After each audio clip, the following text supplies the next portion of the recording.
Lay there on the ground, dying. She said, "This is your fault." Oh. I mean, what does that do to a psyche? So there was a lot for me to Yeah. Welcome back. Today I will uncover the hidden secrets of Yellowstone Season 5 Episode 9 briefly. So if you are new to the channel, just hit the subscribe button and press the bell icon for trending celebrity news and gossips every day. So without wasting a second, let's dive into the movie. Yellowstone has finally returned with Season 5, Episode 9 after almost 2 years. And I was eager to see how they would handle the whole situation surrounding Kevin Costner. They went all in. John Dutton III is no longer with us. In this opening episode, we learn that John has been killed off, though it's portrayed as though he took his own life.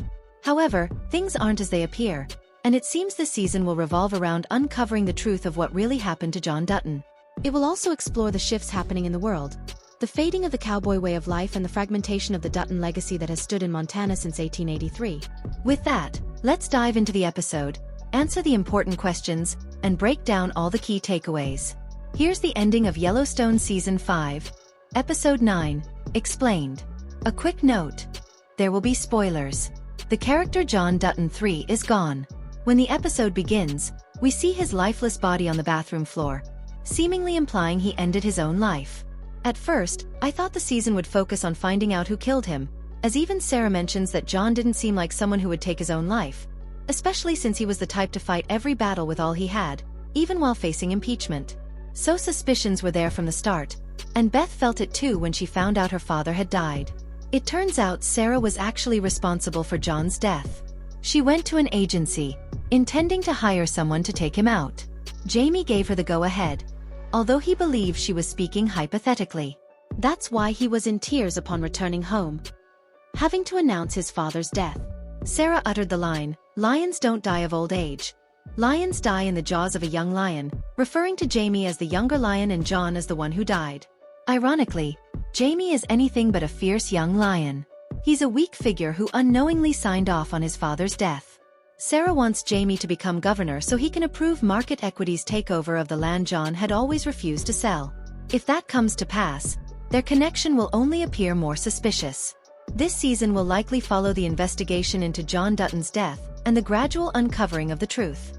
Jamie and Sarah's relationship will probably start to unravel, which will increase the danger for Jamie. Rip's time in Texas was significant, symbolizing the changing times that he viewed as worsening. We see him holding on to cowboy traditions, like sleeping in a teepee instead of a house, riding a horse instead of a truck, and finding full pieces of clapper, things now rarely seen. He lamented how, in 30 years, the natural beauty of the land would be replaced by high-rise buildings and hotels. Conversations using terms like disabled and gay in a different context from how they were once used also highlighted how times have changed. Rip is a traditionalist and a cowboy to the core, so his time in Texas showed him how much things have shifted from what he knows in Montana. This indicated that the industry he loves is fading, which he worries about deeply. He remarked that cowboys might not be around much longer, that only one legendary cowboy still stands, emphasizing that people like him are a dying breed. John Dutton's death ties into this theme since Rip admired him as a legendary figure from an older generation that no longer exists. After learning of John's death, Rip returns to the Yellowstone ranch to support his wife, Beth. I think we'll also see him grieving John's death, while facing Market Equity's threats to the land, as his mindset seems focused on preserving traditions that Market Equities has no interest in preserving. The rivalry between siblings Jamie and Beth has been intense. The moment Beth found out about her father's death, she instantly blamed Jamie without needing evidence, even though Case didn't agree with her conclusion. This sibling conflict promises to intensify as Beth becomes even more suspicious of Jamie. This is because he was essentially leading the charge against him in the impeachment and knew that he needed to be put in his place. We didn't see much of Beth in this episode, except when she was deep in mourning. However, one crucial aspect of the story is that she declared she was going to kill Jamie. When Beth makes a statement, she means it, and I'm certain she'll go out seeking revenge for what happened to her father. Beth has always been a devoted daughter, and with her father's death, she's bound to be heartbroken, driven by impulse and rage. John Dutton was always able to give her a sense of direction when she needed it, so with Rip back, he'll have to do his best to guide her through this grief. Jamie was overwhelmed with guilt and even cried over the fact that he was indirectly responsible, so I think this guilt will only continue to develop throughout the season, eventually bringing his involvement to light in some way. As for Case and Monica, It feels like Case is going to step into that John Dutton-type role after his father's death. The tear on his face when he saw his father was powerful, capturing the intense emotion in that moment and revealing a strength in his character that I hadn't really seen before. We saw that Case and Monica were planning to move into a new home, but what was interesting was that while Monica looked around inside, Case stood on the porch, where he noticed a lone wolf staring at him.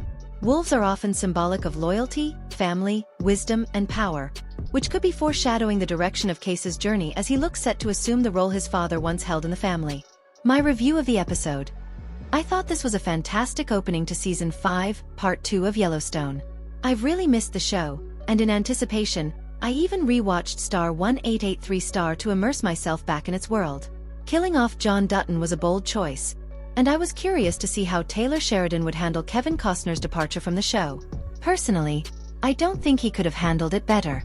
The discovery that John was murdered will be an intriguing plotline, especially with how the organization covered it up, cutting the power so no video footage was recorded in the house and leaving residue on John's hands. But I think Jamie, as a weak link, will be the catalyst for the truth eventually coming to light. Beth Dutton is such a compelling character, and seeing her on screen again after a couple of years felt refreshing. Her power, confidence, and loyalty are unmatched by any other character, and she also brings a unique sense of humor. I loved watching Rip in Texas too. You could see his anxiety about how times are changing. He's clearly attached to the values that defined cowboys in a time that's now fading, and it'll be interesting to watch him navigate that space and come to terms with the shifting industry. I had initially worried that Kevin Costner's departure might hurt the show, but this murder plot has brought a refreshing twist that I hadn't realized the show needed. I'm already eagerly anticipating next week's episode and can't wait to see what happens next. So there you have it. Yellowstone Season 5, Episode 9 Ending Explained. If you want more videos on Yellowstone, click the subscribe button and stay connected with us. I'll break down each episode, or you can head over to my channel, where you'll find all the recaps. What did you think of this episode? Let me know in the comments. As always, thanks for tuning into the video, and I'll see you in the next one.